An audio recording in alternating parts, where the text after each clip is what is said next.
नमस्ते, मैं हूं निखिल और आप देख रहे हैं दी लल्लन टॉप शो। कई दिनों की मेहनत लगाकर कांग्रेस ने पंजाब के लिए सुलह का फॉर्मूला तैयार किया। क्या फॉर्मूला तय हुआ, ये खबर जब तक टीवी और अखबार पर चल पाती, पंजाब वाला झगड़ा और बढ़ गया। ऐसी भी खबरें आई कि पंजाब के मुख्यमंत्री ने इस्तीफा भेज दिया है। सिद्धू वाले खेमे की भी बैठकें हुई।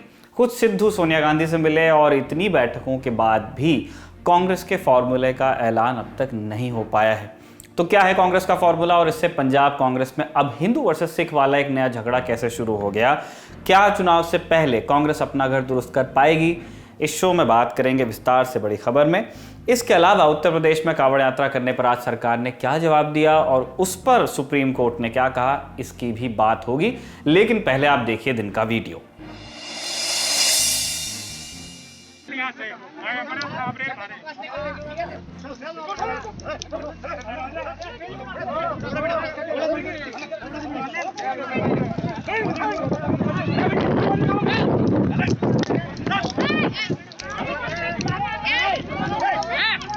ये वीडियो राजस्थान के जालोर का है।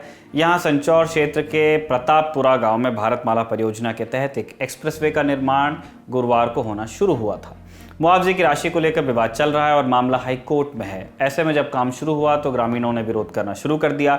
वीडियो इसी दौरान का है जिसमें एसडीएम भूपेंद्र यादव एक ग्रामीण को लात मारते हुए नजर आ रहे हैं। वीडियो वायरल हुआ तो लोग एसडीएम साहब से इस्तीफे की मांग करने लगे। जवाब में एसडीएम ने कहा है कि उन्होंने अपने बचाव में ये लात मारी। पुलिस वाले से एक लाठी छीन करके अटैक करने का प्रयास किया और एक मुक्का भी मेरी तरफ चलाया।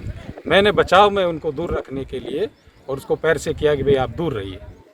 अभी पिछले हफ्ते हमने एक वीडियो देखा था जिसमें उत्तर प्रदेश के एक आईएएस अधिकारी एक पत्रकार को पीटते नजर आ रहे थे। उससे पहले छत्तीसगढ़ में भी ऐसा ही एक वीडियो सामने आया था। प्रशासनिक अधिकारियों का इस तरह का व्यवहार पहली बार सामने नहीं आया है। अब बस ये होता है कि वीडियो आ जाता है और वायरल हो जाता है। हम उम्मीद करते हैं कि प्रशासनिक परीक्षा पास करने के बाद मिलने वाली ट्रेनिंग में थोड़ा सा अतिरिक्त ध्यान धैर्य बरतने और सहनशील होने को भी दिया जाए, तब जाकर के शायद जो हमारी आम जनता है उससे सरकारी अधिकारी बर्ताव करने का तरीका सीख सकें। अब चलते हैं दिन की सुर्खियों की तरफ। सबसे पहले कोरोना संक्रमण के आंकड़े। पिछले 24 घंटों के दौरान देश में नए मामले आए हैं 38,949। ठीक हुए मरीजों की संख्या है 40,026 और मौतें हुई हैं 542 मरीजों की। इन सब को मिलाकर देश में कुल मामले अब हो गए हैं 3,10,26,829। ठीक हुए मरीजों की संख्या है 3,01,83,876 और मौतें हुई हैं कुल 4,12,531। कोरोना संकट को लेकर आज फिर प्रधानमंत्री मोदी ने 6 राज्यों के मुख्यमंत्रियों के साथ बैठक की। पीएम के साथ इस मीटिंग में तमिलनाडु, आंध्र प्रदेश, केरल, ओडिशा, कर्नाटक और महाराष्ट्र के मुख्यमंत्रियों ने हिस्सा लिया। पीएम ने कहा कि कुछ राज्यों में फिर से कोरोना के मामलों का बढ़ना चिंता का विषय है। हम तीसरी लहर के मुहाने पर खड़े हैं, इसीलिए हमें सतर्कता बरतनी होगी। सुनिए। कि लंबे समय तक लगातार केसेस बढ़ने से कोरोना के वायरस में म्यूटेशन की आशंका बढ़ जाती है, नए नए वेरिएंट्स का खतरा बढ़ जाता है। इसलिए तीसरी लहर को रोकने के लिए कोरोना के खिलाफ प्रभावी कदम उठाया जाना नितांत आवश्यक है। इस दिशा में स्ट्रैटेजी वही है जो आप अपने राज्यों में अपना चुके हैं, पूरे देश ने उसको लागू किया हुआ है और उसका एक अनुभव भी हमें है, जो आपके लिए भी टेस्टेड एंड प्रूवन मेथड है। टेस्ट, ट्रैक और ट्रीट और अब टीका। टेस्ट, ट्रैक, ट्रीट एंड टीका, इसी वैक्सीन की हमारी रणनीति फोकस करते हुए हमें आगे बढ़ना है। माइक्रो कंटेनमेंट जोन्स पर हमें विशेष ध्यान देना होगा। जिन जिलों में पॉजिटिविटी रेट ज्यादा है, जहां से नंबर ऑफ केसेस ज्यादा आ रहे हैं, वहां उतना ही ज्यादा फोकस भी होना चाहिए। अभी जब मैं नॉर्थ ईस्ट के साथियों से बात कर रहा था तो एक बात उभर करके आई कि कुछ राज्यों ने लॉकडाउन ही नहीं किया, लेकिन माइक्रो कंटेनमेंट जोन पर बहुत बल दिया और उसके कारण वो स्थिति को संभाल पाए। टेस्टिंग में भी ऐसे जिलों पर विशेष ध्यान देते हुए पूरे प्रदेश में टेस्टिंग को ज्यादा से ज्यादा बढ़ाया जाना चाहिए। दूसरी सुर्खी मध्य प्रदेश के विदिशा से है। यहां कल देर शाम लाल पठार नाम के एक गांव से करीब 30 लोगों के कुएं में गिरने की खबर आई थी। ग्रामीणों के मुताबिक शाम करीब 6 बजे एक 14 साल का बच्चा 30 फीट गहरे कुएं में गिर गया था। बच्चे के गिरने के बाद गांव के लोग उसे निकालने के लिए कुएं के पास पहुंचे। कुआं एक सीमेंट के स्लैब से ढका हुआ था, जो लोगों की भीड़ ज्यादा होने की वजह से ढह गया और करीब 30 लोग कुएं में गिर गए। एनडीआरएफ, एसडीआरएफ और स्थानीय प्रशासन ने रात में ही रेस्क्यू ऑपरेशन शुरू किया और अब तक खबर है कि 19 लोगों को बाहर निकाला जा चुका है, जबकि 5 लोगों की मौत हो गई है। राज्य सरकार ने इस हादसे में मृतकों के परिजनों को 5 लाख रुपए और घायलों के लिए 50,000 रुपए के मुआवजे का ऐलान किया है। तीसरी सुर्खी गुजरात से है। प्रधानमंत्री नरेंद्र मोदी ने आज आधुनिक सुविधाओं वाले गांधीनगर रेलवे स्टेशन का वर्चुअली उद्घाटन किया, यानी कि वो खुद नहीं गए, बटन दबा के किया। स्टेशन के ऊपर एक 5 स्टार होटल भी बना है। पीएम मोदी ने गांधीनगर से वाराणसी जाने वाली सुपरफास्ट ट्रेन को भी वर्चुअली हरी झंडी दिखाई। पीएम ने अपने जन्मस्थान वडनगर के स्टेशन का भी उद्घाटन किया, जिसे हेरिटेज लुक दिया गया है और ब्रॉड गेज के जरिए इसे अब पूरे देश से जोड़ दिया गया, क्योंकि उस लाइन का गेज कन्वर्जन हो गया है। इसके अलावा प्रधानमंत्री ने अहमदाबाद साइंस सिटी में एक्वाटिक गैलरी, रोबोटिक्स गैलरी और नेचर पार्क का भी उद्घाटन किया। बढ़ते हैं अगली सुर्खी की तरफ। क्या धार्मिक भावनाएं लोगों के स्वास्थ्य से बढ़कर हैं? क्या कोरोना के बढ़ने की आशंका के बीच कांवड़ यात्रा को अनुमति दी जानी चाहिए सिर्फ इसलिए क्योंकि वो लोगों की धार्मिक भावना से जुड़ी है? इस पर आज सुप्रीम कोर्ट में सुनवाई हुई। केंद्र और यूपी की सरकार ने कांवड़ यात्रा पर अपने जवाब दाखिल किए और उन पर कोर्ट ने कुछ और सवाल पूछ लिए। कांवड़ यात्रा वाला मामला कोर्ट में 14 जुलाई से चल रहा है। यूपी में कांवड़ यात्रा कराए जाने की एक खबर पर सुप्रीम कोर्ट ने स्वतः संज्ञान लेकर केंद्र सरकार और यूपी सरकार से जवाब मांगा था। जस्टिस आर एफ नरीमन और जस्टिस बी आर गवई की खंडपीठ ने इस मामले पर सुनवाई की थी।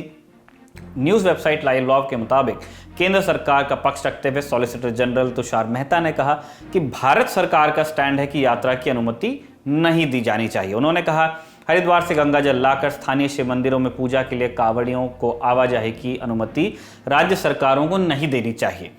तो केंद्र सरकार कांवड़ यात्रा के पक्ष में नहीं है, लेकिन यूपी सरकार का जवाब कोर्ट में थोड़ा अलग था।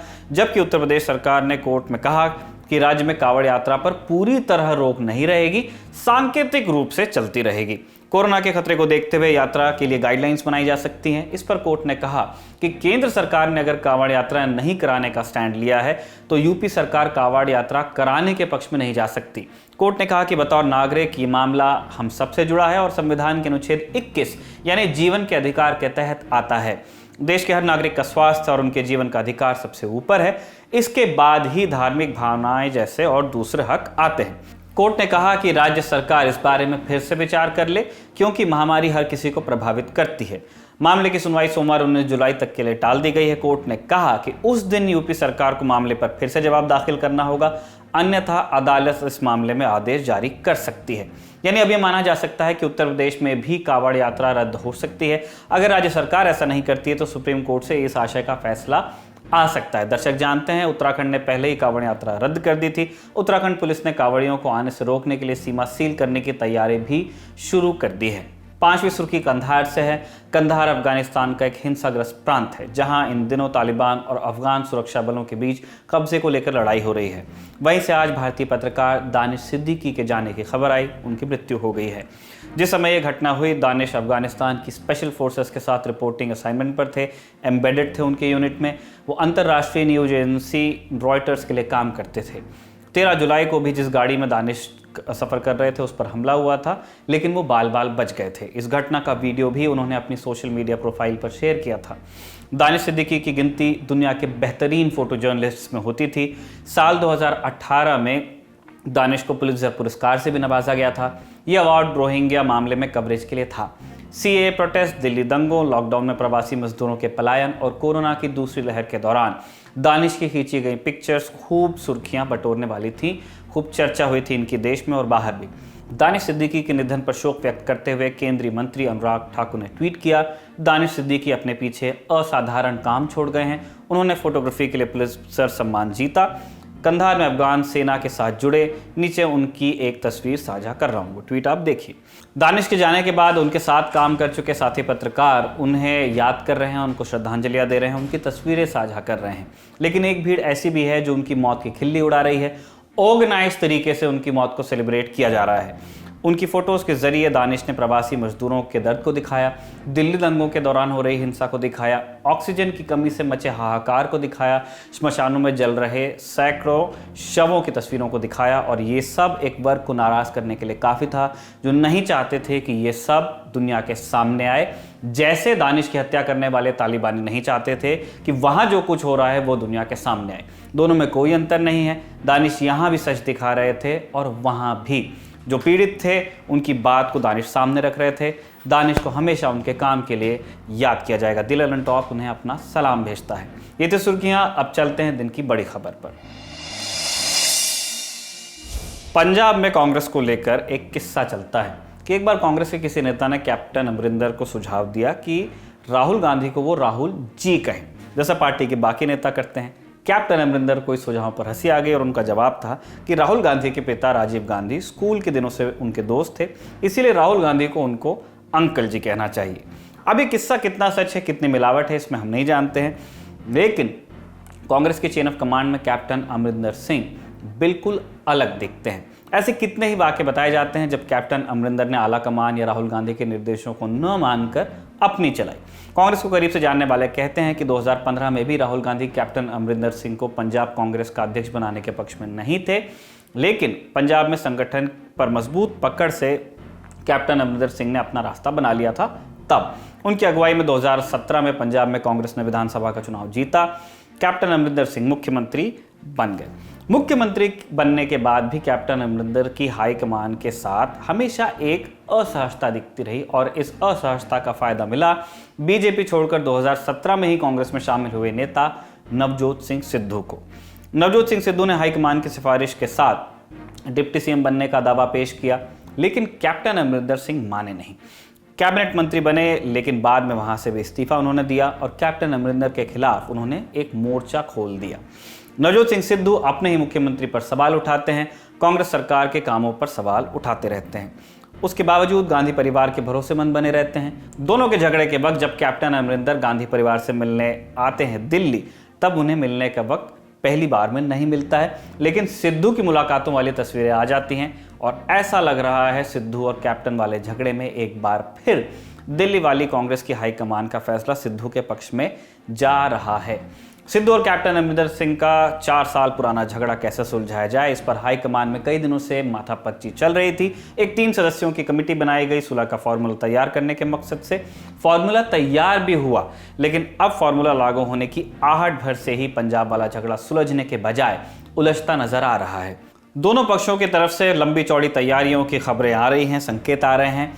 संकेत ये कि अगर ये सुलह का फॉर्मूला उनके खिलाफ चला जाता है तो वो बगावत करेंगे।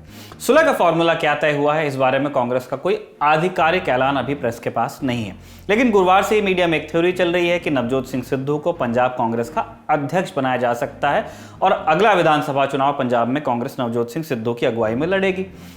आज नवजोत सिंह सिद्धू ने दिल्ली आकर कांग्रेस की कार्यकारी अध्यक्षा सोनिया गांधी से भी मुलाकात की है।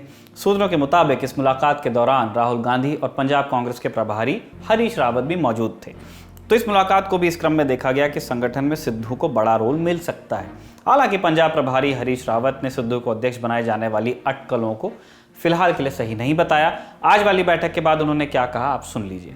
जब कोई स्टेट का लीडर मिलता है, उनके बीच में क्या बातचीत हुई वो उसकी जानकारी मुझ तक नहीं हो, उस तक मुझ तक नहीं है। मैं आदरणीय कांग्रेस प्रेसिडेंट को अपना नोट सबमिट करने आया था और जो कांग्रेस प्रेसिडेंट का डिसीजन होगा पंजाब के विषय में, जैसे ही वो डिसीजन मुझको मिल जाएगा तो मैं सीधे आपके पास आऊँगा, आपसे बात बना दिया गया अध्यक्ष। बिल्कुल, कौन कहता है?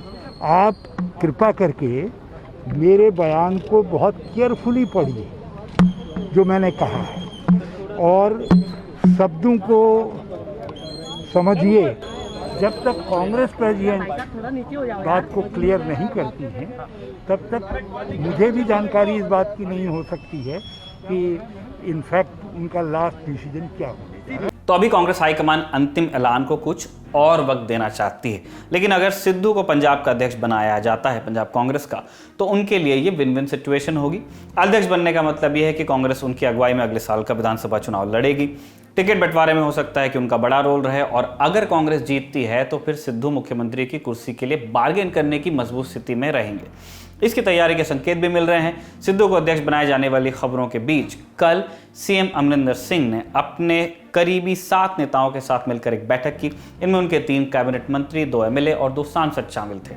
झगड़ों के दौरान ऐसी एक्सरसाइजेस नेता तब करते हैं जो वो एक शो ऑफ स्ट्रेंथ प्रोजेक्ट करना चाहें। नवजोत सिंह सिद्धू को प्रदेश अध्यक्ष बनाने का दिलासा तब से ही दिया जा रहा है जब 2019 में उन्होंने मंत्री पद से इस्तीफा दिया था, लेकिन सीएम अमरिंदर इस तरह की चर्चाओं को वीटो करते आए हैं। अमरिंदर की दलील ये रही है कि सिद्धू अभी पार्टी में नए हैं, 2017 में ही शामिल हुए हैं, इसीलिए किसी सीनियर नेता को पार्टी की कमान देनी चाहिए। दूसरी दलील यह है कि मुख्यमंत्री सिख हैं तो पार्टी अध्यक्ष गैर सिख होना चाहिए। अब सिद्धू को पार्टी अध्यक्ष बनाने की खबरें आई तो हिंदू वर्सेस सिख वाला झगड़ा पंजाब कांग्रेस में बढ़ने लगा। पंजाब से आने वाले कई हिंदू कांग्रेस नेताओं ने भी परोक्ष या प्रत्यक्ष तौर पर जताना शुरू कर दिया कि सिद्धू उन्हें स्वीकार नहीं है या नहीं हो सकते हैं। एक नाम है मनीष तिवारी का। मनमोहन सिंह की सरकार में मंत्री रहे हैं और अभी पंजाब के आनंदपुर साहिब से कांग्रेस के एमपी हैं। जब सिद्धू को पंजाब कांग्रेस चीफ बनाने की खबर चली तो मनीष तिवारी ने एक ट्वीट किया। इसमें उन्होंने लिखा कि पंजाब में सिखों के वोट 57% हैं और हिंदू हैं 38%, 32% दलित हैं। वोटों के इस गणित का मतलब ये निकाला गया कि मनीष तिवारी भी उस थ्योरी के समर्थक हैं जिसमें मुख्यमंत्री सिख हो तो पार्टी अध्यक्ष गैर सिख बनाने की बात कही जाती है।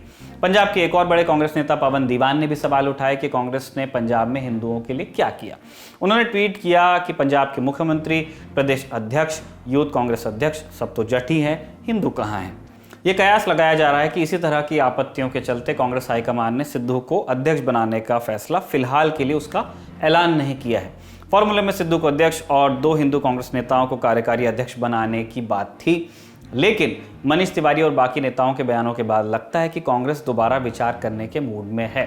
जब फॉर्मूला का संदर्भ आ रहा है तो ये सूत्रों के हवाले से जो जानकारी प्रेस को मिली है वो है, जब पंजाब कांग्रेस में डिबेट चल ही रही है तो अकाली दल ने मौका भांपते हुए कह दिया है कि वो सत्ता में आए तो डिप्टी हिंदू होगा। यानी पंजाब में हिंदुओं को रिझाने वाला एजेंडा चुनाव से पहले के लिए अपसेट होता नजर आ रहा है और इसमें कांग्रेस नुकसान उठाने के मूड में है नहीं, इसीलिए वो बहुत कॉशियस है। शायद इसीलिए नवजोत सिंह सिद्धू वाले फैसले पर ऐलान में फिलहाल देरी हो रही है। तो अगर सिद्धू पंजाब कांग्रेस के अध्यक्ष नहीं बनाए जाते हैं तो वो क्या करेंगे, उसे लेकर भी पंजाब में अटकलों का दौर चल रहा है। एक दावा ऐसा है कि अगर ऐसा नहीं होता है, सिद्धू पीसीसी चीफ नहीं बनाए जाते हैं, तो पंजाब में मास रेजिग्नेशन हो सकता है। सिद्धू के कई समर्थक मंत्री पद या विधायकी से इस्तीफा दे सकते हैं। कल नवजोत सिंह सिद्धू ने भी अपने करीबियों के साथ बैठक की। उनके साथ बैठक में 6 विधायक थे, जिनमें 3 अमरिंदर सिंह के कैबिनेट में मंत्री रहे। सिद्धू ने एक मंझे हुए राजनेता की तरह इशारों में ये भी संकेत दिए हैं कि अगर कांग्रेस में उनकी बात नहीं मानी गई तो उनकी राह क्या होगी। सिद्धू ने आम आदमी पार्टी के साथ फ्लर्टिंग शुरू कर दी है ट्विटर पे। हाल ही में नवजोत सिंह सिद्धू ने ट्विटर पर आम आदमी पार्टी नेता भगवंत मान को जवाब देते हुए उनकी पार्टी के सुर में सुर मिला दिए। नवजोत सिंह सिद्धू ने लिखा कि हमारी विरोधी आम आदमी पार्टी ने हमेशा पंजाब के लिए मेरे काम और मेरी दूरदर्शिता को सराहा है। वो जानते हैं कि पंजाब के लिए कौन लड़ रहा है। यानी सिद्धू भी जता रहे हैं कि उनकी नहीं चली तो कितना नुकसान कांग्रेस को वो कर सकते हैं। उधर आम आदमी पार्टी भी इस झगड़े को टकटकी लगाकर देख रही। पंजाब में आम आदमी पार्टी सबसे बड़ी विपक्षी पार्टी है। कांग्रेस की फूट का सीधा फायदा आम आदमी पार्टी को मिल सकता है। आम आदमी पार्टी सिद्धू को भी पार्टी में शामिल करने के लिए आतुर है। अगर ऐसा होता है तो आम आदमी पार्टी को पंजाब में एक बड़ा चेहरा मिल जाएगा। उधर कैप्टन के खेमे से भी खबर आई है कि वो इस्तीफा दे सकते हैं। खबरों के मुताबिक उनके ओएसडी एक लिफाफा लेकर 10 जनपद यानी सोनिया गांधी के निवास पहुंचे थे। अटकलें लगाई गई कि वो कैप्टन का इस्तीफा लेकर आए हैं। हालांकि कैप्टन की मीडिया प्रभारी की तरफ से इस तरह की बातों को खारिज किया गया। कुल मिलाकर पंजाब में कांग्रेस का झगड़ा अभी खत्म नहीं हुआ है, बल्कि और तेज हो गया है। अगले साल जिन राज्यों में चुनाव है वहां पंजाब ही एक इकलौता राज्य दिख रहा था कुछ वक्त पहले तक, जहां कांग्रेस की राह बहुत मुश्किल नहीं थी। पका पकाया चुनाव था, कोई मजबूत विपक्ष वहां पे नजर नहीं आ रहा था, लेकिन विपक्ष कांग्रेस के भीतर से अब तैयार हो गया है। सुलह का रास्ता तलवार की धार जैसा बना हुआ है। अब देखना है कि हाईकमान फार्मूला का ऐलान कब करती है और तलवार की धार पर चलने के लिए किससे मजबूर किया जाता है। आज के दिल्ली ललन टॉप शो में इतना ही। अगले हफ्ते आपसे फिर मुलाकात होगी, तब तक के लिए अपना ध्यान रखिए। नमस्ते।